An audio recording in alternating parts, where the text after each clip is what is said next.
Hi, my name is Rachel and welcome to How to Connect to Nemetona. Nemetona is a Celtic goddess who actually has her origins in Germany. She is the Lady of Sanctuary, the goddess of the groves, and is a goddess of sacred space and boundaries.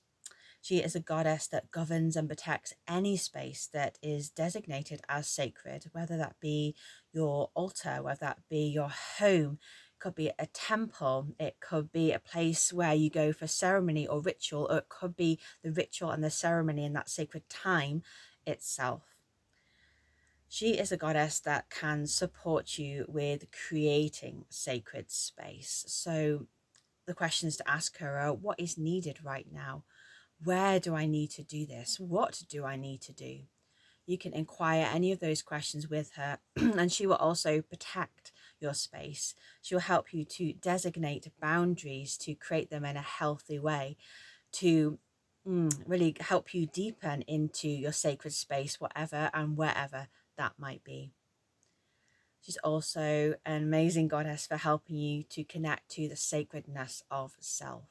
She will remind you that you, your body, your soul is also a sacred space. She will help you to look after the sacred space and connect to it.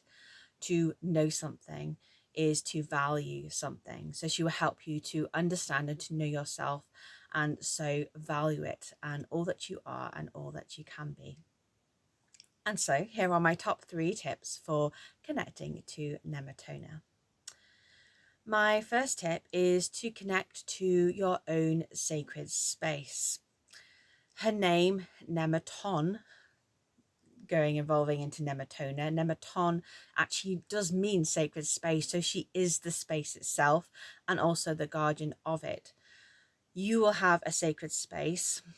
If not yet, then I invite you to have one, to create one, a space that for you is for rest, retreat, reflection, restoration. And I invite you to invite her into this space, to bring her into your space and your time. So this idea of having a grove is a very ancient one. So our ancient ancestors, they worshipped the deities and they came together for community, ritual and ceremony in groves. Groves are a space that is designated as sacred out in nature specifically. So these groves predate the temples, predate structure and buildings. And they were often connected to mythology. So maybe there was an event or a person, a particular deity, a particular place that became sacred out in nature. This grove was then sanctified just because of these connections, but also maybe because there was a sacred spring there or a sacred tree. And this space was used for sometimes for burying someone that was important, worshipping at that spring, honoring the guardian of that place, such as Nemetona. Nemetona was particularly became the guardian and protector of the sacred spaces, first in Germany and then branching out into Europe. So the invitation is to call her into your sacred space, your place, wherever that may be. So if you have one, then I invite you to take a votive offering like the Romans did, or something that's symbolic perhaps of time or boundaries to this space. If you have one, if you don't, then work with her to find one, go out in nature, somewhere that's important to you. Perhaps it may have symbology or connection, just a place where you go and you can reflect and you can be, and it is your place. You deem it as sacred for your sacred doings, whatever they may be, whether that meditation, yoga, reflection, drumming, being with friends, etc. My second tip is I actually have some tools, suggestions to be using for sacred space marking, boundary making, anything that when you're coming to ceremony or ritual, or perhaps you're going to find your grove out in nature, the things that you may want to use to mark this space, to cleanse and clear, to designate this space. Now, my number one tool for doing this is flower essences. So if you know me, you know I'm a flower essence practitioner and consultant. And so my 3 top flower essences to use for these themes are garlic, white sage and yarrow, for 3 different reasons and different ways. So garlic would be like, when you use actual garlic, the garlic plant, is for getting rid of parasites in the body. Energetic garlic, the flower essence of it, is also going to do the same thing. It rids your energy, your vibration, your aura of any parasites, any things that have clung to you that aren't yours, that perhaps are leeching, or you have energy. It can be time, situations, anything like that that is stuck to you, that is sucking you dry. Okay, so it's going to help clear that away. Yarrow is really the boundary marker. It's about supporting your energetic boundaries and helping you to let things in or let things out, saying no, saying yes. It's going to firm up you like an energy shield, all the way around you. It's going to help to amplify that and to strengthen any of your energy fields, markers, or boundaries that you make. White sage is a powerful cleanser, just like the actual plant itself. Its essence just through the system takes you through all the chakras and just clears out any of the stuff, any of the sticky things, any of the things that you no longer need, that don't support you, that you don't want, anything that's not yours. A few essences, drops. I would take 2, maybe going down your system. Take it orally or just take them 1 on each chakra. It will just clear it all out. So let them support you and guide you. You can also use animal guides. So Nemetona is a goddess of the wild. She is a goddess of the woods and the groves, and therefore she's particularly connected to certain animals. But there are also animals in the wild that are particularly really good at doing boundaries and sacred space marking. So one of these is wolf. Wolf, I think, I'm a bit biased, of course, if you know me, my books and my work, wolves are great for boundaries. So in the pack, they will go out, they will mark the boundaries. They are really good at establishing them, at maintaining them, at deeming what is appropriate, what's needed, about going back to them, checking in on them. But any predators, are really good for protecting you. So if you want, animal guides that are going to be on the edge of your boundary or your altar or something that are protecting you, predators are really good to call in to do that. Another way that maybe you kind of ground and you center, you come into energetics, is to call on the above and the below. For that, you may want to use snake for the below. If you're establishing a protective something on the floor, like a boundary or a marker or a grid. And for above, owls, birds are really powerful for that as well. You may want to use anything like drumming, crystal grids, elementals, specific other deities perhaps, and other than Nemetona, but just ask her for her help in calling in any of these guides to create sacred space. I also have 2 extra YouTube videos that you can use. I'll pop the links down below as well. One is my top tips for cleansing and clearing your energetic space.